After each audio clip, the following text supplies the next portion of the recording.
around them.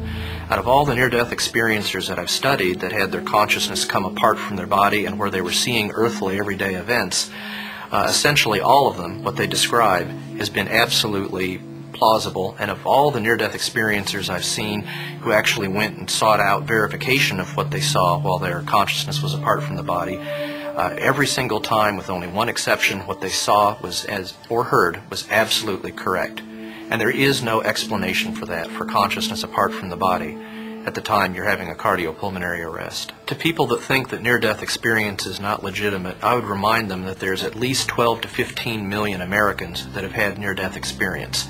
This is such an enormous number of a shared experience that so greatly affects their life that no matter what the cause of near-death experience, no matter what your idea is about why it occurs, I think there's no question, given the number of lives that it's impacted, that it makes sense to study it.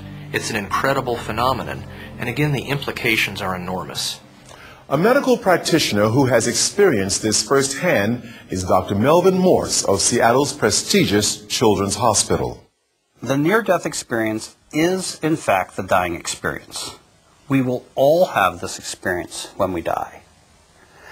The interpretation of the experience is in dispute. Nevertheless, it's a scientific fact, not a belief system, that we will have this experience when we die. There have been 3 major scientific studies of near-death experiences in the last 15 years. And all 3 of these studies document that these experiences are real and they'll happen to us all when we die.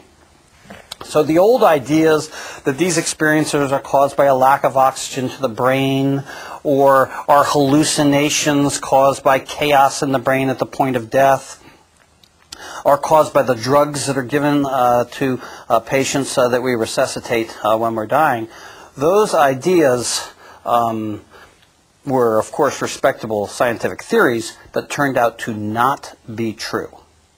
In fact, near-death experiences are the dying experience, and that's a scientific fact, not an opinion.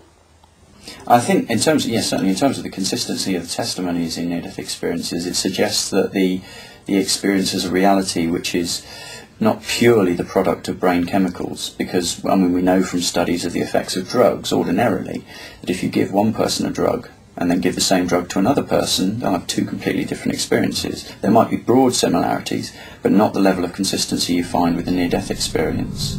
Science cannot give us the definitive answers to our questions about the afterlife. Not yet. Until it can, our best source of information is the human experiences of those who have undergone death and seen the other side.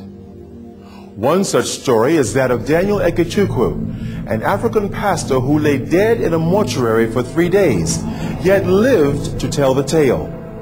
Let's join him now in Nigeria, where he tells his story of how he was raised from the dead.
Hello, children. How are you, children? Christmas for the Ekechukwu family was always a time of celebration. Celebration of the birth of Christ and the love of friends and family. Hi, Dad. Yo, I've got a goat for you. But this time, things were different. On the surface, everything seemed fine. But inside, Daniel was boiling with anger and unforgiveness. He had recently fought with his wife and was still harboring deep resentment. That I had a quarrel with my wife on Thursday. And the little quarrel I had with my wife, I frowned on her. Then on Thursday night, she was knocking on my door. I couldn't open the door for her. Then on Friday morning, she now knocked on my door. No, on Friday morning, she woke up and I come out. She said, "Daddy, good morning." I did not accept. I didn't talk to her. I kept quiet on her and I left on Friday morning. She offended me. She did something wrong and I was angry on her. I was annoyed. Daniel's anger had so blinded him that he had not even seen his son that day. Mommy. Yeah, my son. Where is Daddy? He went to deliver goat to grandfather in Owerri. Son, my son, go and play.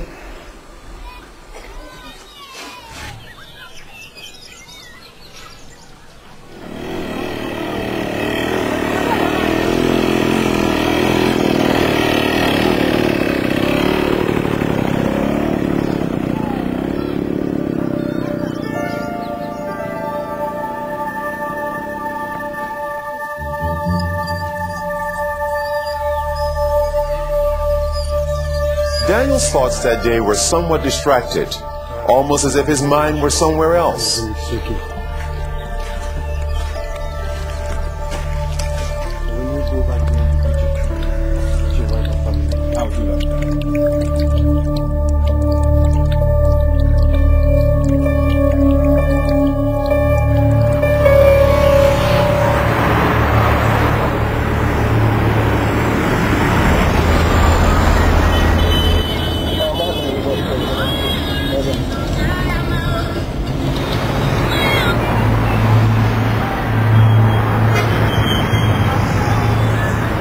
As the sun started dipping down, Daniel began to speed up, wanting to get home. He was still very angry.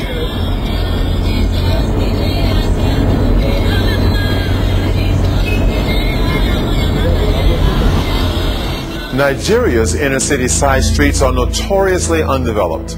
A bumpy ride, to say the least. Daniel knew well to travel cautiously. But that day, the car seemed somewhat sluggish and unresponsive. As he headed down one of the dirt roads, he reached down to apply the brakes. But there was no response. Daniel began to pump the pedals furiously, but to no avail.